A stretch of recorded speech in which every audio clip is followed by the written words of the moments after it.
Marie, les saveurs d'Afrique et d'Asie, pour le plus grand bonheur de nos papilles, avec son acolyte Julien Dohan. Elle a créé l'activité de traiteur et le restaurant Savane et Mousson. Et elle publie le livre qui porte le même nom, le livre de leurs meilleures recettes. Bonsoir, Bonsoir. Aïssa Tafane. Bienvenue au Journal Afrique. Merci pour l'invitation. Alors, vous nous avez préparé un petit assortiment de ce que vous faites. On va en parler, on va goûter, mais je voudrais qu'on revienne sur le nom de votre activité, Savane et Mousson. C'est vraiment un nom qui caractérise vos deux histoires, à vous et à Julien Dohan, qui n'est pas avec vous ce soir, mais qui est aussi le cofondateur de cette activité. C'est ça, Savane et Mousson, donc un nom qui plaît beaucoup. Depuis qu'on l'a créé, on ne s'en lasse pas, on le répète. Donc Savane, c'est l'Afrique. Savane pour l'Afrique et Mousson pour l'Asie. C'est les deux climats en fait qui s'opposent. Et finalement, en fait, on a voulu mettre ces deux climats qui s'opposent, mais montrer que justement, ça peut très très bien fonctionner ensemble. Voilà, et donc c'est le cas pour votre cuisine, puisque vous faites une cuisine fusion entre l'Afrique et l'Asie. Ça a été une entreprise, enfin une aventure entrepreneuriale, si je puis dire. Parce que peut-être si vous pouvez nous dire un mot de la façon dont vous êtes rencontrés et dont vous avez voulu ou imaginé créer cette activité ensemble. C'est ça. En fait, nous, on s'est rencontrés sur les bancs de l'école en 2016 à l'EM Lyon. Donc alors, à ce moment-là, on était école de commerce, on était étudiants. Et du coup, par rapport à nos études, on était obligés de partir à l'étranger. Moi, j'ai choisi d'aller en Asie, donc le plus loin possible, parce que j'avais vraiment envie de découvrir cette culture. Et lui a fait le voyage au Sénégal. Donc, on a vraiment fait le voyage inversé dans le continent de l'autre. Au départ, on n'avait pas forcément l'idée de créer un concept autour de ça, mais ça nous a frappé une fois qu'on était là-bas. On a fait beaucoup de découvertes culinaires. Moi-même, j'ai pris des cours de cuisine en Asie, tellement que ça m'avait passionné. Et j'ai découvert sur place qu'il y avait beaucoup d'ingrédients qui ressemblaient à ce que je mangeais chez moi. Donc, par exemple, le bissap, le gingembre, le tamarin et surtout, évidemment, le riz, qui est la base des cuisines africaines et asiatiques. Et c'est là où on a voulu fusionner tout ça lorsqu'on est revenu. Et on s'est dit, ah oui, toi, tu as fait le même constat que moi que lorsque tu étais au Sénégal.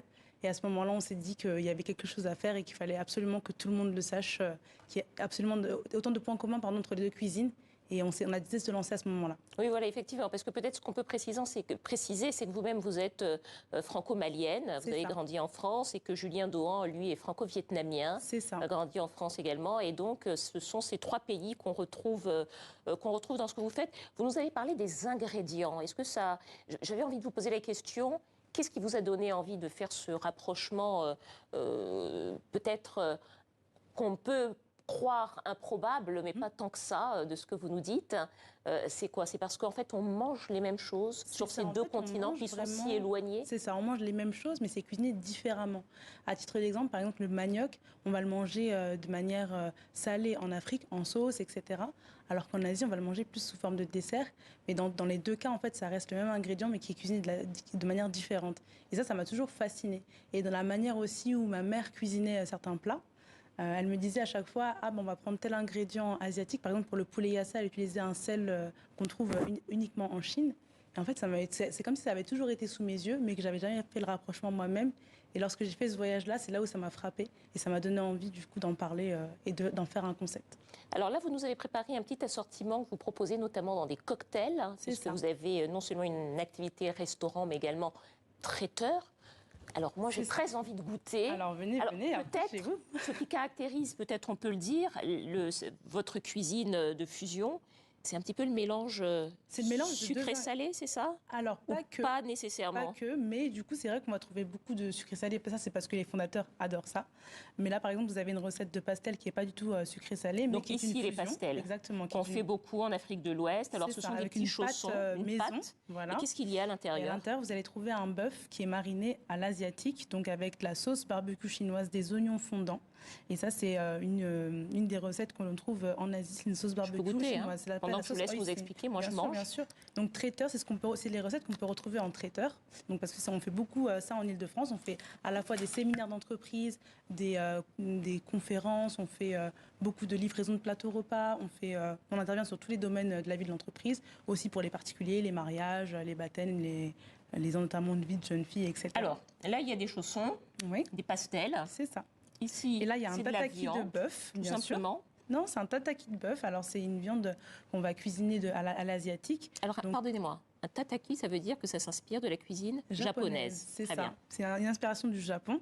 Là, pour la touche africaine, on a mariné cette viande avec une sauce au bissap, du coup, que j'ai mis juste à côté pour que vous puissiez vraiment encore plus avoir les saveurs si vous le souhaitez. Voilà.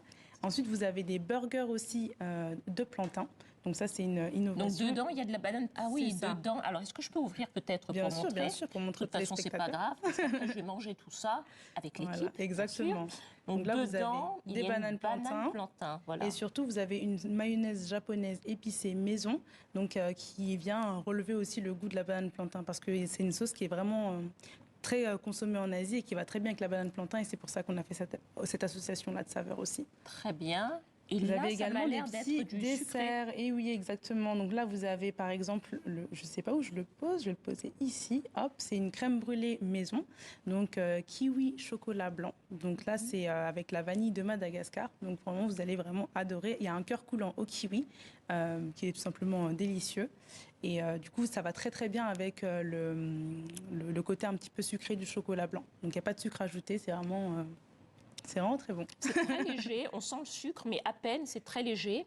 Et là, ça ressemble à un crumble, c'est ça? Là, vous avez un crumble revisité. Pareil, on avait décidé d'insister sur la vanille de Madagascar.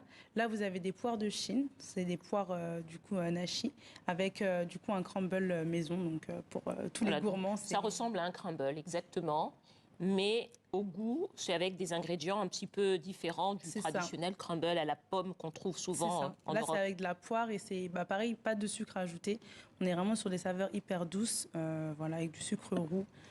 Donc, pour pas trop sucrer non plus. Donc, ça, c'est pour moi, je garde ça. Eh bien oui, avec plaisir. Pour le reste de l'équipe, ce sera plus tard. Alors, ce que je voulais savoir, Aïssata, quand vous avez fait cette cuisine fusion, j'aimerais savoir aujourd'hui comment est-ce qu'elle est reçue. Ça date de 2019, votre aventure entrepreneuriale. C'est ça, ça a commencé en avril 2019 très précisément. À l'époque, on était encore étudiants.